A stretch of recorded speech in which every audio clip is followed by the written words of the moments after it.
So I got some first success on my experiments for the new candy shop. So one goal that I have is to use an external Auth provider, because what we are building is a headless e-commerce store, but it's also composable. That means that we don't only have an e-commerce store, but we have a Next.js frontend as well as a headless CMS. So there are different services involved. And the issue that I want to solve is that I don't want to have one service completely owning the authorization. So I want to be able to have a user that is logged into any service that I use. So how we actually implement the authentication is more or less like this. So we have our Authentication Provider, which is Firebase Authentication. So this service allows us to register users, but also to log them in, basically to authenticate them. And this happens from our Next.js client app, or it's like our Next.js application. So the Next.js application, which essentially is used by our customers and users, it authenticates against Firebase Authentication with username and password. And then also the good thing is using Firebase is that the username and password is something that we don't store ourselves, but we leverage Firebase to do that very securely. And then what we get back is the access token. So the access token is what authenticates the user as being logged in and as also being the actual user. And now what we can do with that access token is the following. We have our online shop as well as our CMS backend. And now what is happening is that essentially we can use this access token and then log into the online shop, like the shopping backend, but we can also use the same access token to log into the CMS. And then in the background, what happens is the shop will, and the process is exactly the same also in the CMS, the shop will forward the access token to Firebase. So basically it's like the Next.js application or the user sends the access token to the shop saying, okay, it's me, Manuel. But then the shop asks Firebase, depending on the access token, oh, is that really Manuel? And then if that is the case, what the shop does is it checks, is there a user? Do I know the user? And then if the shop already does not know the user, so it's a new user, then it creates the user and then logs the user in. So that means that when this process is done, what you get back from the shop service is the shop auth mechanism. So that means that can be a JWT token, but it can also be, for example, a session cookie or something. So you get back the authentication that the service or the shop is actually working with by default. And then the same happens with the CMS. So what we can do with that is, so we don't use one authentication mechanism from one of the services that we use, but we have one dedicated just for the authentication process. And that's cool because we can also add other services then that would also use this authentication mechanism. So that allows us to log into the shop, but also the CMS. So our users can, for example, add to basket or create orders, but really in behalf of the user itself. But then the CMS, I mean a headless CMS, to be frankly, it's more than just adding content. But for example, if you want to have some custom application logic where users can also create stuff, create data or something, that's something that will also in my scope live in the headless CMS. And then you can also leverage that you know what user exactly that is in the CMS itself. So that's essentially what I'm trying to build and see if that works, and actually it does work. So the shopping backend that we use, not as mentioned in the last video, is not Shopware anymore, but it is Medusa.js. Because for Medusa I found ways, and there's a plugin how to integrate with authentication. And the CMS obviously is our Strapi Headless CMS. And also for that, I found some plugins and some infos on how to integrate that with authentication, with the Firebase authentication as well. So that's one reason why I switched to Medusa for that project. And there are other reasons as well, because Medusa.js is something that I kind of look into already for quite some time. And then also Medusa.js is JavaScript based or TypeScript based. And I'm way more familiar with JavaScript and TypeScript than I am with PHP. But there's another reason. And the thing is that Shopware is, you can use Shopware in a headless mode, but Shopware is not just a headless shopping system, but it's much more than that.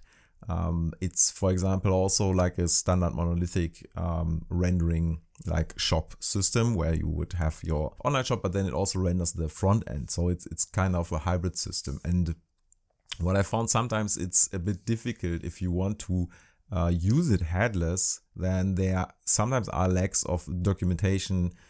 It's just more difficult to work with in a headless context, to be honest. And for Medusa, since it's just being able to be used headless, obviously everything around Medusa is also being documented and discussed in the headless manner. So yeah, I'm not 100% sure how successful I will be able to use it, but I'll definitely give it a try, and of course we'll let you know. And how that looks like in the real world, we would register a new user, and then we sign up. And now what's happening is we are signed up, and there is a new user in our Firebase. So this is this one. And now if we would look into Medusa, actually it's quite funny. You cannot really delete customers in Medusa. Yeah, let's see. So that's something that I kind of need to look into. But the user does not exist here. And then also in Strapi, the user does not exist yet. So this is also an old one.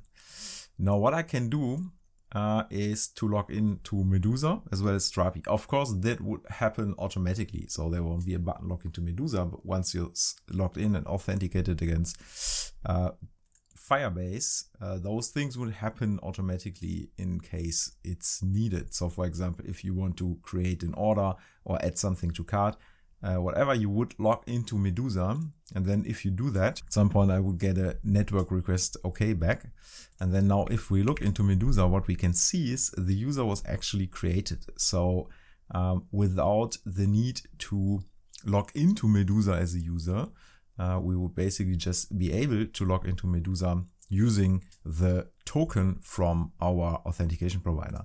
And then the same is also possible with Strapi. Also here we get some OK back. And then if we look here, the user was created. And then also, for example, if you see in the login, so I'm logging in with the access token from Firebase Auth, and what I get back is basically the JWT token for Strapi. So that means that I'm now able to have my user logged into and use as well Strapi as well as the e-commerce backend. And that was exactly what I was looking forward to have. So that's pretty much working, which is pretty cool. So we might now look a bit into the code just to give you an understanding of how that's being done and what you might want to look out for if you want to do the same. So the key ingredients is on the Medusa side, the Medusa plugin for authentication Firebase. So it's not that hard actually. You just need to install the plugin obviously, and then you just configure it.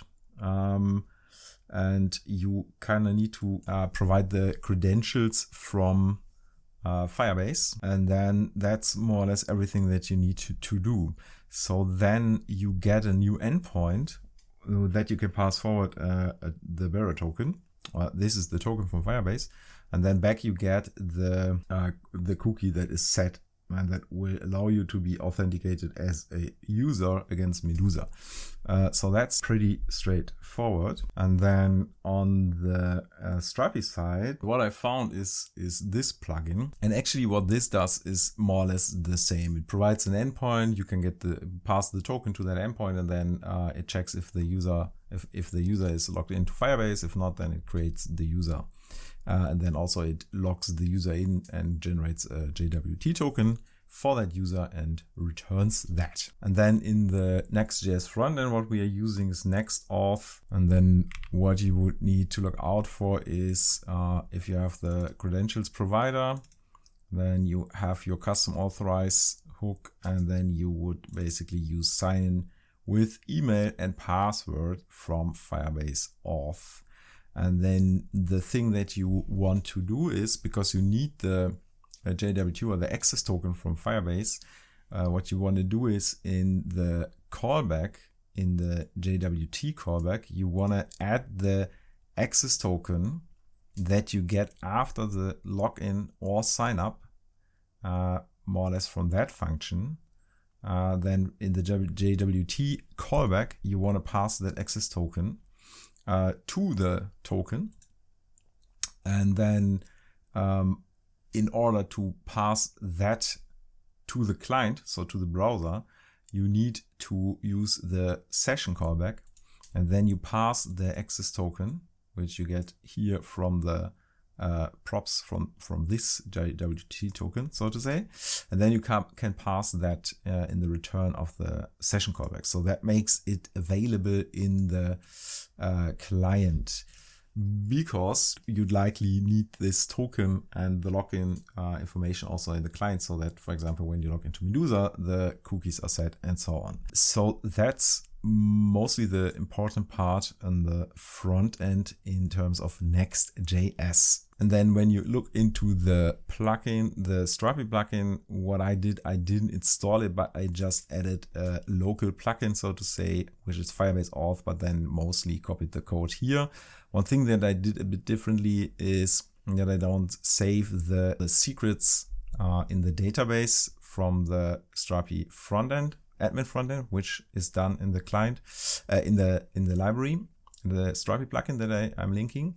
But I'd rather just pass the Firebase service account, so basically the whole JSON as an environment variable, and then I use this in order to authenticate against Firebase. But then other than that, it's mostly the same as being done in the plugin that I link in the description below. So that's it already, just a small update. So essentially we are going to use Medusa as our e-commerce backend. We are using Strapi as the CMS, Next.js as the front end, and then Firebase Authentication as our authentication provider.